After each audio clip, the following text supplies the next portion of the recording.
बोलो गणतंत्र भारत की। सब पार्टी सावधान।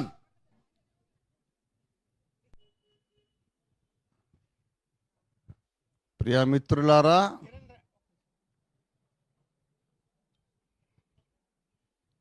Rashtriya Masihi Parishad, Ophir ministries international and India Prajabandhu party, ఈ మూడు సంస్థలలో నుండి వచ్చినటువంటి కార్యకర్తలందరికీ కూడా శుభాకాంక్షలు, ఆహ్వానం. మీకందరికీ గణతంత్ర దినోత్సవ శుభాకాంక్షలు, రిపబ్లిక్ డే గ్రీటింగ్స్ మీకందరికీ కూడా. ఈ సందర్భంగా మన జాతీయ పతాక అన్ఫోల్డింగ్ చేయాలి అనే ఒక నిర్ణయం మన దేశ పెద్దలు తీసుకున్నారు. మరి మనందరం జెండా వందనం చేద్దాం. తర్వాత కొన్ని విషయాలు మాట్లాడుకొని ఈ కార్యక్రమాన్ని ముగించుకుందాం. దయచేసి అంబేద్కర్ గారి పూలమాలను మరి పూల దండ వేసి సన్మానిస్తుండగా మనం ఆయన రాజ్యాంగానికి నిలువెత్తు నివాళులను సమర్పిస్తుండగా అందరం చప్పట్లు కొడదాం. జై భీమ్, జై జై జై జై జై భీమ్, జై జై జై జై జై భీమ్, జై భీమ్, జై భీమ్. మరి పురుషులు ఎంతమంది ఉన్నారో మహిళలు కూడా ఎంతమంది ఉన్నారు ఈ దేశంలో. కనుక మహిళల పక్షంగా ఒక ఇద్దరు ముగ్గురు రావాలి పెద్దలు, మహిళా నాయకురాళ్ళు. మేము మహిళా సాధికారతకు కూడా గౌరవం ఇస్తున్నాం అనడానికి నిలువెత్తు నిదర్శనం. Request all the women leader to honour doctor Babasaheb Ambedkar.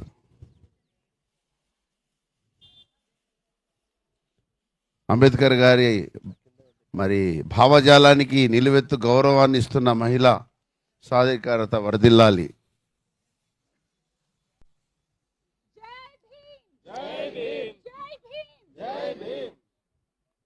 మంచిదండి. ఇప్పుడు నేరుగా పతాకావిష్కరణకు మనం పూనుకుంటాం.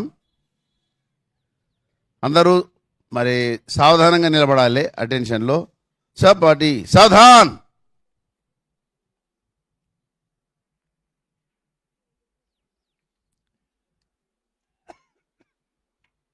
సెల్యూట్.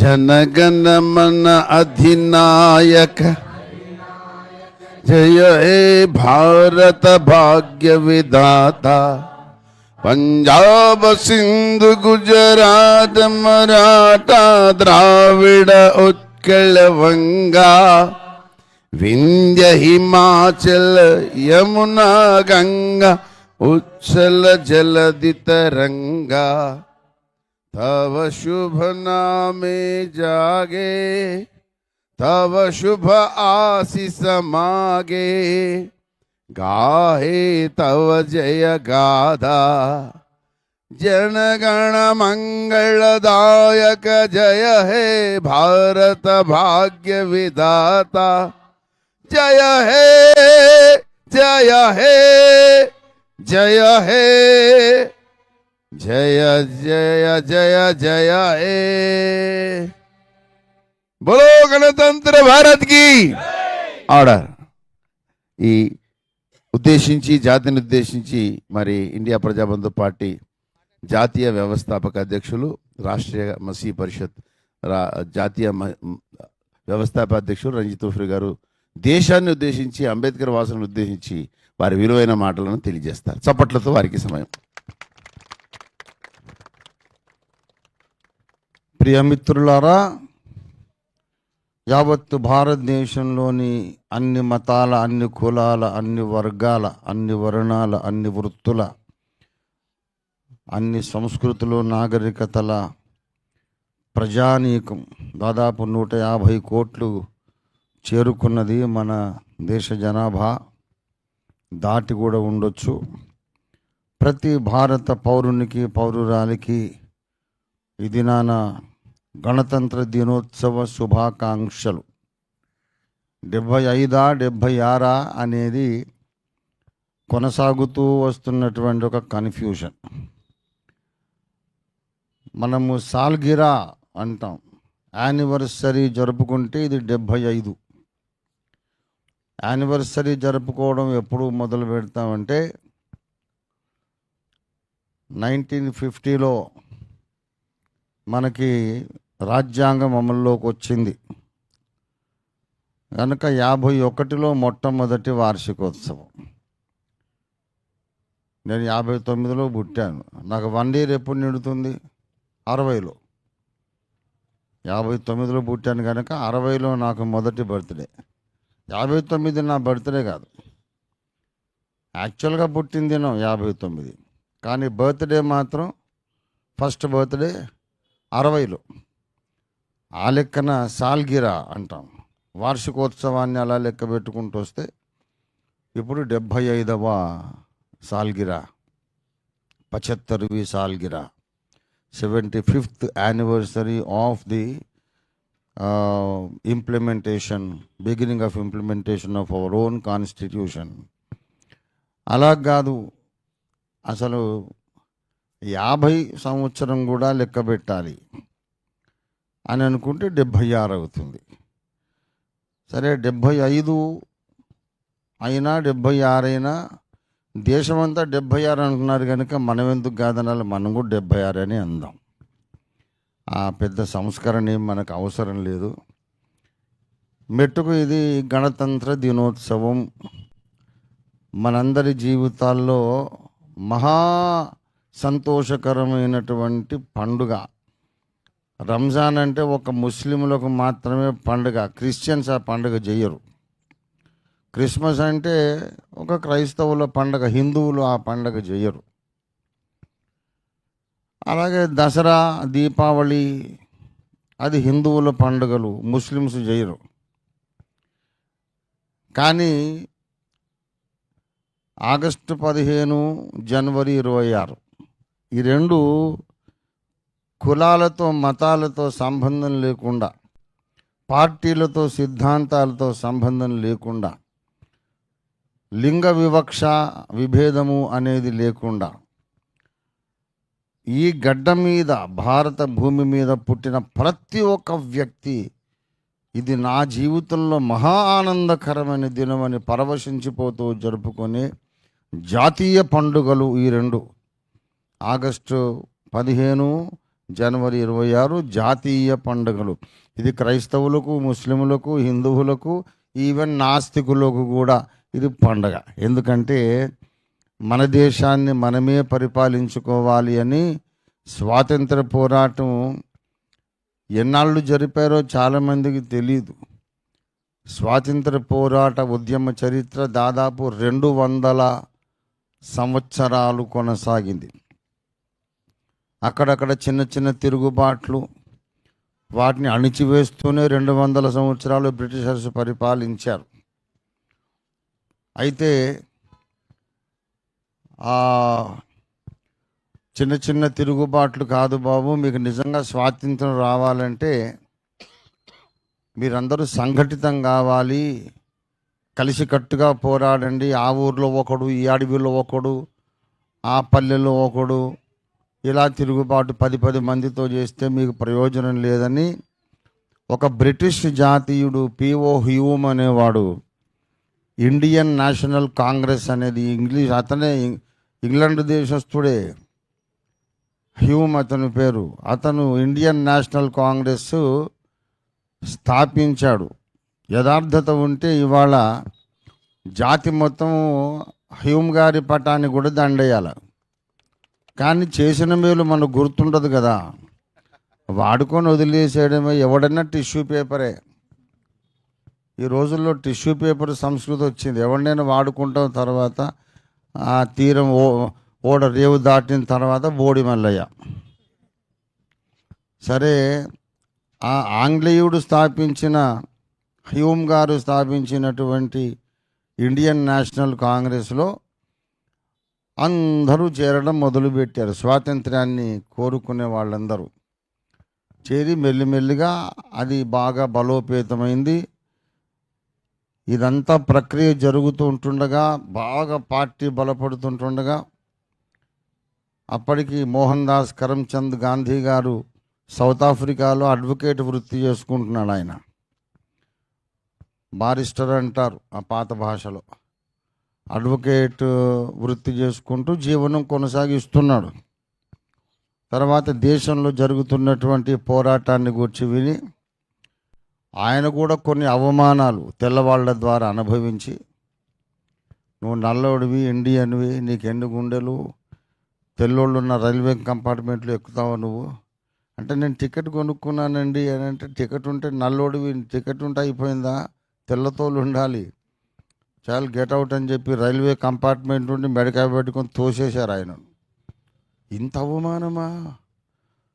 ఒక గౌరవప్రదమైన న్యాయవాద వృత్తిలో ఉన్నటువంటి నాకే ఈ పరిస్థితి ఉంటే, ఈ తెల్లోళ్ళు మరి నా దేశంలో నా ప్రజల్ని ఏం చేస్తూ ఉండొచ్చు అని వచ్చి దేశ పరిస్థితులన్నీ చూసి, ఇంకా నాకు న్యాయవాద వృత్తి వద్దు, ఏమీ వద్దు, దేశ స్వాతంత్రం కొరకు నేను కూడా పోరాడతానని కాంగ్రెస్ పార్టీలో ఆయన సభ్యత్వం తీసుకున్నాడు. కాంగ్రెస్ పార్టీ గాంధీ గారు స్థాపించలేదు, నెహ్రూ గారు స్థాపించలేదు, ఒక ఆంగ్లేయుడు స్థాపించాడు. తర్వాత గాంధీ గారు తనకున్నటువంటి వాక్చాతుర్యము, ఆయన విశాల మనోభావాలు, ఆయన ఏంటంటే మన ఇండియాకు సూటబుల్గా ఎటువంటి లీడర్ ఉండాలో అటువంటి లీడర్ గాంధీ గారు. ఇక్కడ విభిన్న సంస్కృతులు ఉన్నాయి, అందరినీ కలుపుకోవాలి. ఒంటెత్తు పోకడిగా నేను చెప్పింది రైటు, మీరందరూ రాంగ్ అని అంటే లీడర్ కాలేడు. కనుక ముస్లింలు ఉన్నారు, హిందువులు ఉన్నారు, క్రైస్తవులు ఉన్నారు, ఆంగ్లేయులలో కూడా స్వాతంత్రోద్యమాన్ని సపోర్ట్ చేసేవాళ్ళు ఉన్నారు. అందరినీ కలుపుకొని పోవాలని చెప్పి ఆయన పని చేస్తుంటుండగా ఆయన కృషికి గుర్తింపు వచ్చి మెల్లమెల్లగా అధ్యక్ష స్థానానికి వచ్చాడు. He became the president of Indian National Congress. అలాగా కాంగ్రెస్ లోపలనే ఎన్నో లుకలుకలు. Congress working committee all India meetings అయ్యేటప్పుడు చాలా దెబ్బలాడుకునేవాళ్ళు, అరుచుకునేవాళ్ళు, వాకౌట్లు అయ్యేవి.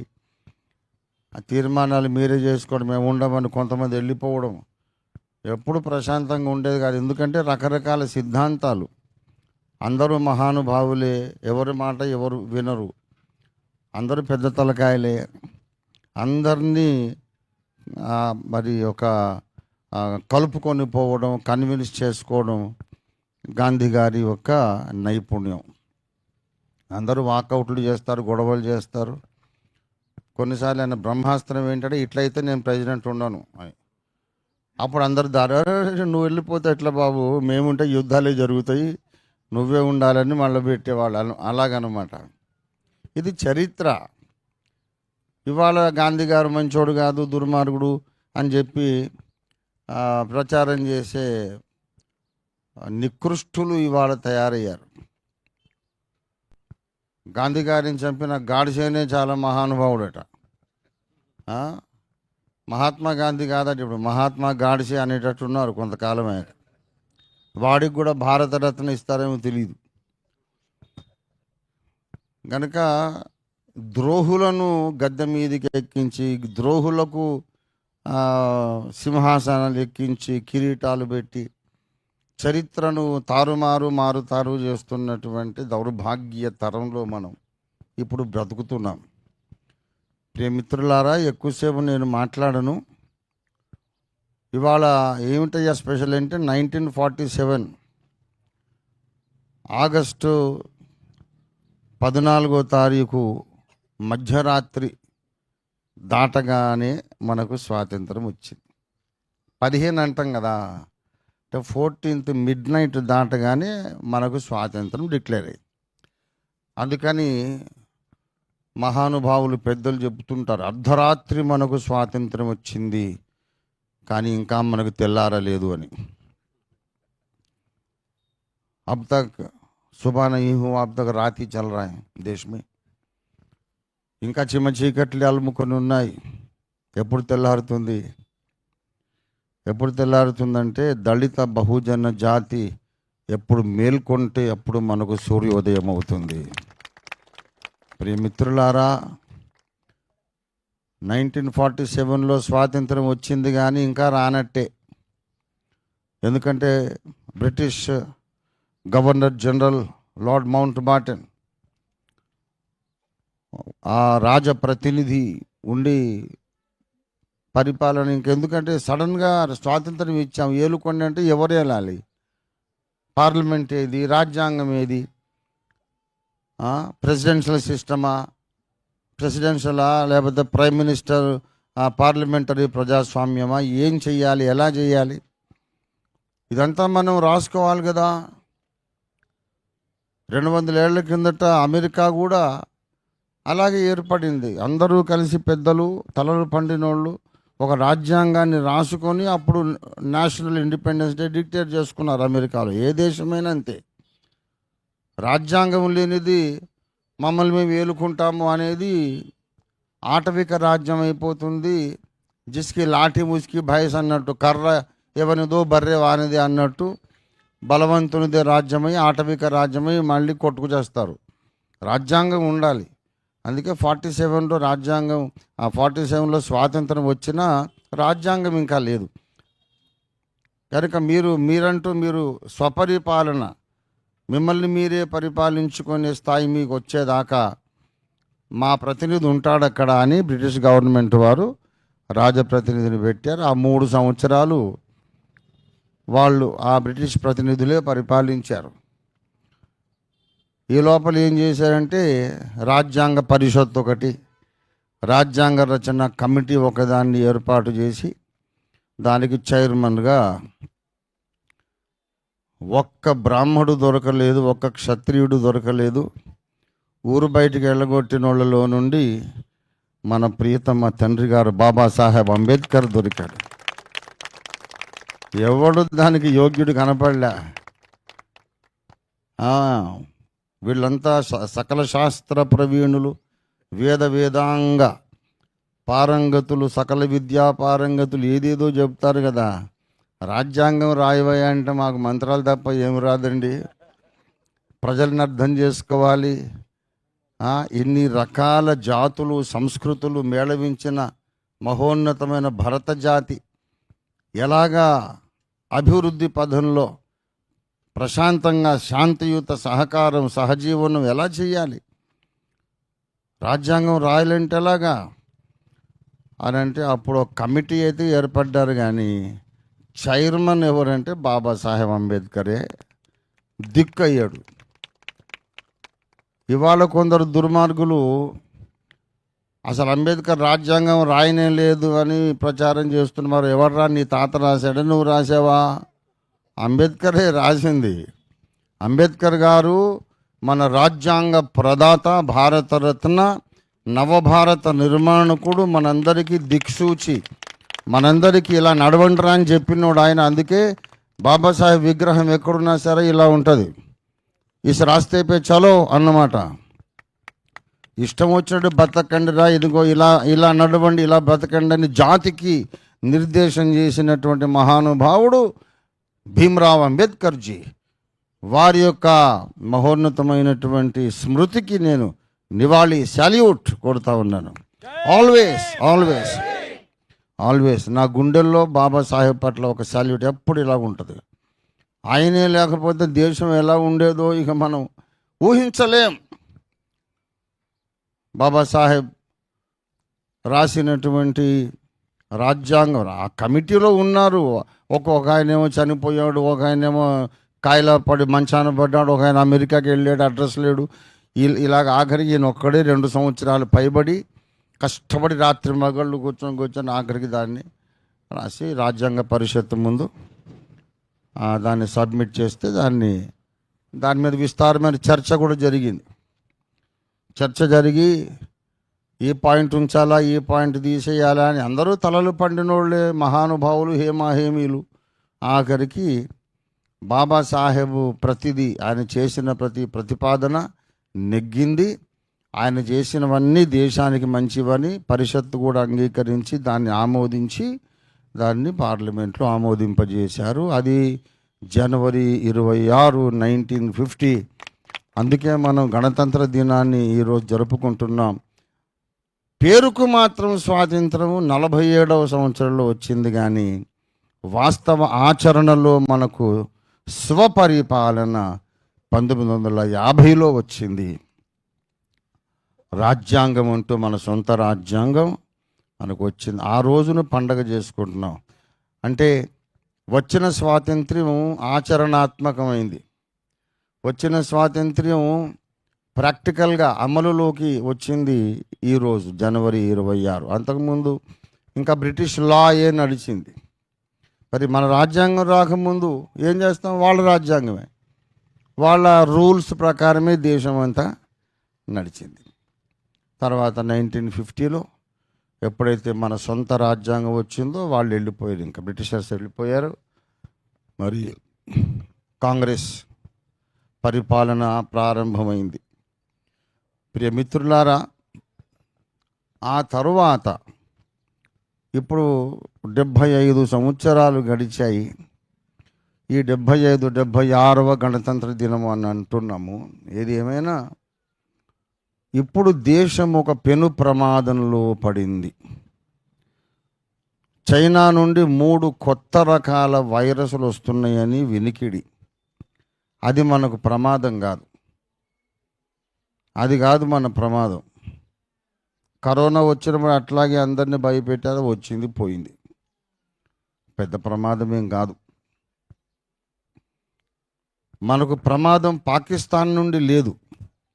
పాకిస్తాన్ ఏం చేయగలదండి?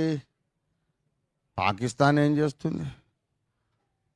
మనకు ఒక చిన్న రాష్ట్రం అంతా కూడా లేదు. అది భారత సైన్యం ఏదైతే ఉందో, మన వాయుసేన, మన నేవీ, మన ఆర్మీ, మిలిటరీ ప్రపంచంలోనే బలమైన సైన్యాలలో 3వ స్థానంలో ఉంది.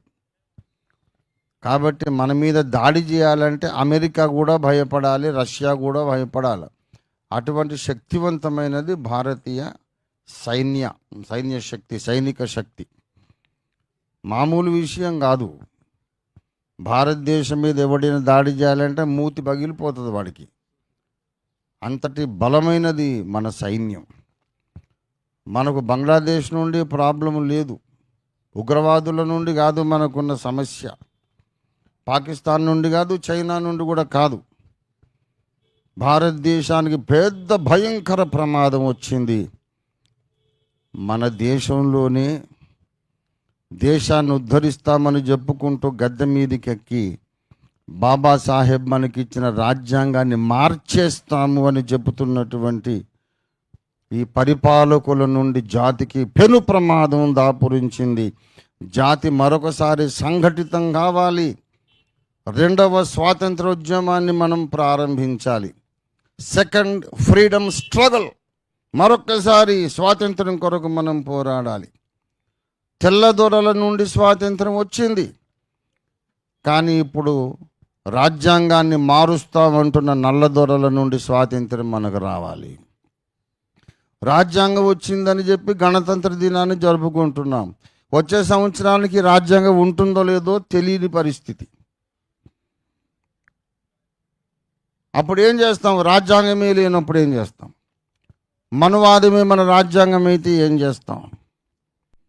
మనువాదాన్ని మనకు రాజ్యాంగం చేస్తారట. అది self defeating foolish stupid argument. ఎందుకంటే మనువాదమే మన రాజ్యాంగం అయితే క్షత్రియుడు తప్ప ఎవడు పరిపాలించడానికి వీల్లేదు. చంద్రబాబు నాయుడు గారు అక్కడ ఆంధ్రాలో దిగిపోవాలి, ఇక్కడేమో రేవంత్ రెడ్డి గారు దిగిపోవాలి. మనువాదం ఒప్పుకోదు. ముందు ప్రధానమంత్రి మోడీ గారు దిగిపోవాలా. ఆయన క్షత్రియుడు కాదు. క్షత్రియుడు కాక ఎవడు కత్తి పట్టుకోవడానికి వీలు లేదు, ఎవడు అధికారం చేయడానికి వీలు లేదు. మరి ఇప్పుడు ఉన్న ముఖ్యమంత్రులందరూ శూద్రులే, కానీ బ్రాహ్మడు క్షత్రియుడు ఎవడు లేడు. అయితే కూడా కాళిదాస్ మహాకవి కాలంలో ఎవడో కాళిదాసే తాను కూర్చున్న కొమ్మ తాను నరుక్కున్నాడట. జ్ఞానోదయం జరగకముందు తానే కూర్చున్న కొమ్మ తాను నరుక్కుంటున్నాడు. ఆ చివరిన కూర్చొని మొదట్లో నరుకుతూ ఉన్నాడు. నేనే పడిపోతాను కదా అని జ్ఞానం లేదు. ఈనాటి మనువాదులు అలాగున్నారు. అంబేద్కర్ గారు ఇచ్చిన రాజ్యాంగాన్ని ఆసరా చేసుకొని గద్దె మీదకి ఎక్కి రాజ్యాంగాన్ని మేము తీసేస్తాం, మార్చేస్తాం అంటున్నారు. అంటే తాను కూర్చున్న కొమ్మే నరుక్కుంటున్నాడు. రాజ్యాంగాన్ని నిజంగా మార్చేసి మనువాదమే మన రాజ్యాంగం అయితే మోడీ గారు, అమిత్ షా, మేడం ద్రౌపది ముర్ము గారు వీళ్ళెవరు సింహాసనాల మీద ఉండడానికి అవకాశం లేదు. బాబాసాహెబ్ ఇచ్చిన రాజ్యాంగం ఏంటంటే కులము అనే వివక్ష లేదు, కులాన్ని పరిగణనలోనికే తీసుకోవద్దు, మతాన్ని పరిగణనలోనికి తీసుకోవద్దు. ఈ భారత గడ్డ మీద పుట్టి ఊపిరి పీలుస్తున్న ప్రతి మనిషికి సమాన హక్కులు, సమాన అధికారం, సమాన హోదా ఉంటుంది. అందరూ ఓటు చేయొచ్చు, అందరూ ఎన్నికల్లో పాల్గొనొచ్చు. ప్రజాస్వామ్య ప్రక్రియలో ప్రజలందరూ మెజారిటీ ఓట్లు వేస్తే ఏ జాతి వాడైనా గద్దె మీదకి ఎక్కొచ్చు. క్షత్రియుడే బ్రాహ్మడే అనేది లేదు, మనుషులంతా ఒకటే, సమానం అని బలమైన రాజ్యాంగాన్ని మనకిచ్చిన మహానుభావుడు బాబాసాహెబ్ అంబేద్కర్. మరి ఇలాంటి రాజ్యాంగాన్ని తీసేస్తామని ఈ శూద్రులు అనడం ఏంటో నాకు అర్థం కాలేదు. ఇలాంటి మూర్ఖతరం ఒకటి వచ్చేసింది. రాజ్యాంగాన్ని మనం పరిరక్షించుకోవాలి, రాజ్యాంగాన్ని తొలగించేస్తాము, మార్చేస్తాము అనేవాళ్ళు బ్రిటిషర్స్ కంటే మనకు ప్రమాదకరమైన వ్యక్తులు. ఇంకా ఉగ్రవాదులు, తీవ్రవాదులు అందరికంటే కూడా మనకు ప్రమాదకరమైన వ్యక్తులు రాజ్యాంగాన్ని తొలగిస్తామని చెప్తున్నటువంటి పరిపాలకులు. కనుక ఇవాళ India Prajabandhu party, Rashtriya Masihi Parishad and Ophir ministries international సంయుక్తంగా ఒక పిలుపునిస్తున్నాయి. ఏంటంటే దేశ ప్రజలందరూ ఏకం కావాలి, ఈ రెండవ స్వాతంత్ర పోరాటం కొరకు ఏకమై రాజ్యాంగాన్ని మారుస్తాననేవాడు ఎవడు మళ్ళీ గద్దె మీదకి ఎక్కకుండా మనం జాగ్రత్తలు తీసుకోవాలి. వాడు ఈసారి కనుక మళ్ళీ పోటీ చేస్తే రాజ్యాంగం మారుస్తానన్నావు కదా, నీకు ఒక్క ఓటు పడదంతే అని 0 ఓట్లు వచ్చినాయి అనే రికార్డు మనం సృష్టించాలి. వాళ్ళకి తెలిసి రావాలి, రాజ్యాంగానికి విరోధంగా మాట్లాడితే ఈ దేశంలో మనకు నూకలు చెల్లినట్టే అని వాళ్ళకి అర్థమయ్యేటట్టు చేయాలి. ఇది మేము ఇస్తున్న పిలుపు. వచ్చే సంవత్సరానికి ఏం జరుగుతుందో తెలీదు.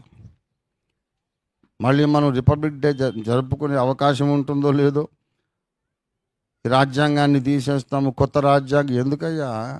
ఈ రాజ్యాంగంతో నీకేంటి ఇబ్బంది? ఎందుకు తీసేస్తావు?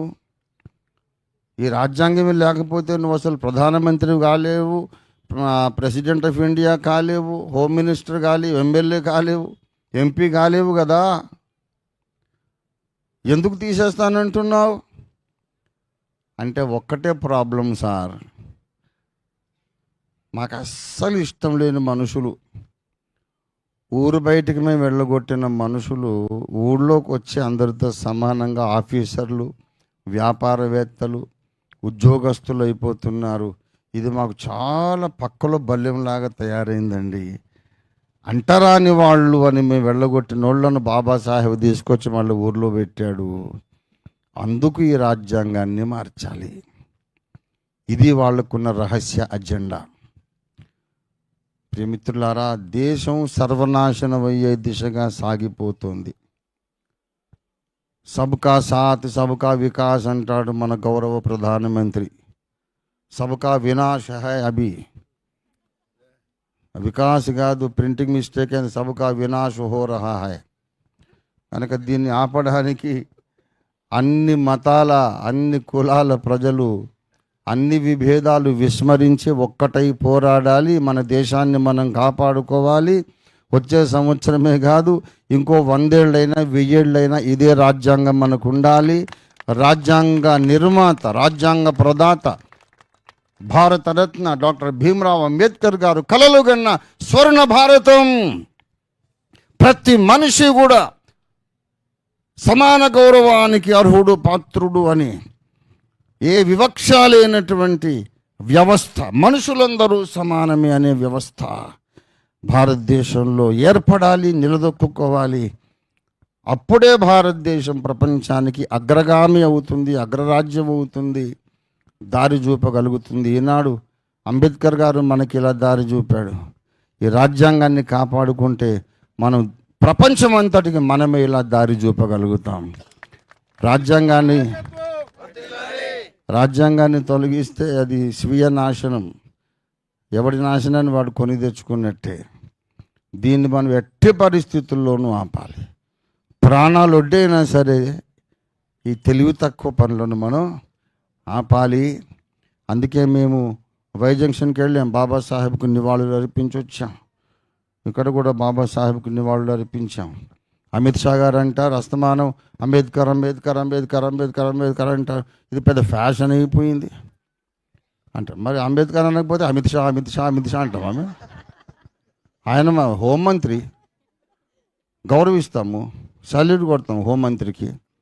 కానీ 5 ఏళ్ళు అయినాక ఎవరు తెలియదు. కానీ తరతరాలు యుగయుగాలు గడిచిన ఆకాశమంతెత్తు నిలబడి ఉండే మహానాయకుడు అంబేద్కర్.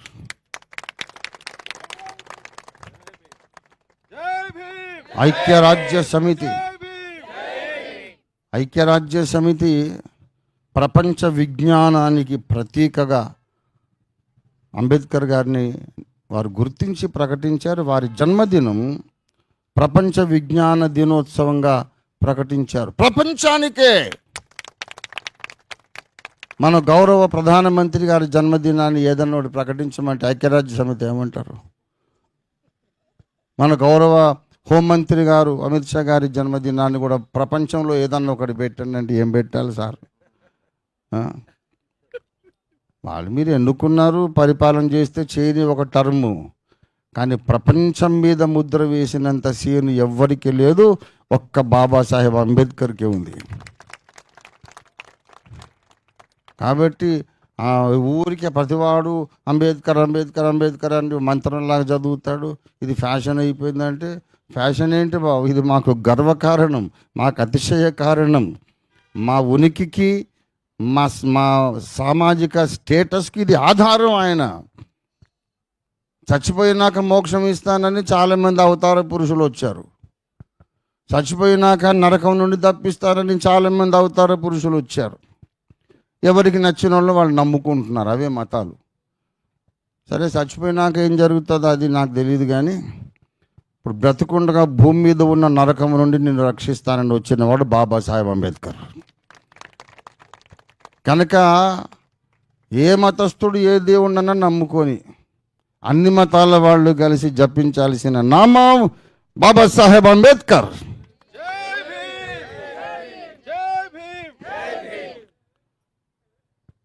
బాబాసాహెబ్ అంబేద్కర్ లేని భారతదేశాన్ని మనం ఊహించలేము.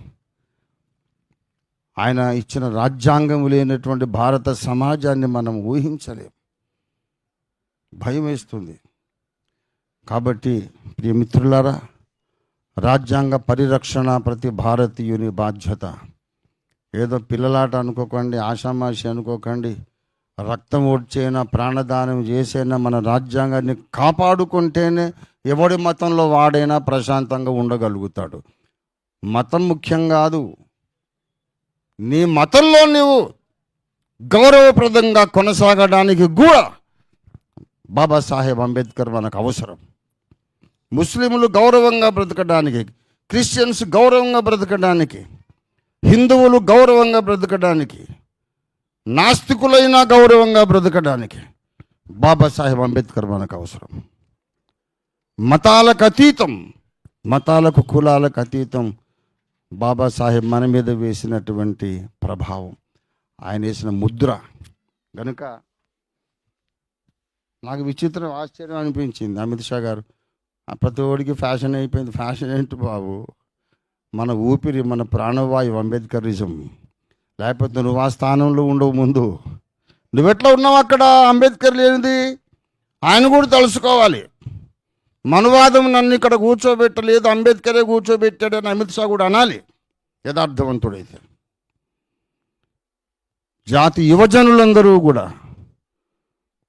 సంఘటితం కావాలి. మతాలు కులాలు మర్చిపోండి. రాజ్యాంగమే మనకి ఇప్పుడు అత్యంత ప్రధానమైన విషయం. తర్వాతనే మతం. ఎందుకంటే రాజ్యాంగం తీసేస్తే ఆ మతం కూడా ఉండదు. ఇంకా ఆ మతంలో నువ్వు కొనసాగలేవు గనక ఎస్సీలు, ఎస్టీలు, బీసీలు, మైనారిటీలు, సకల మతాలలో ఉన్నటువంటి సజ్జనులు అందరూ కూడా ఏకమై రెండవ స్వాతంత్ర్య ఉద్యమాన్ని లేవదీసి ఆసేతు హిమాచలం, కాశ్మీర్ టు కన్యాకుమారి అందరూ ఒక్క మనిషి అయినట్టు సంఘటితమై రాజ్యాంగ పరిరక్షణ కొరకు ఉద్యమించాలని పిలుపునిస్తూ విరమించుకుంటున్నాను. అందరికీ 76వ వాళ్ళతోనే మనం కలిసి నడుద్దాం. 76వ గణతంత్ర దినోత్సవ శుభాకాంక్షలు అందరికీ. జై భీమ్, జై జై జై జై జై భీమ్. అందరికీ వందనాలు. నమస్తే. జై రంజితన్న, రంజితన్న నాయకత్వం, రంజితన్న నాయకత్వం, జై భీమ్, జై ప్రజాబంధు.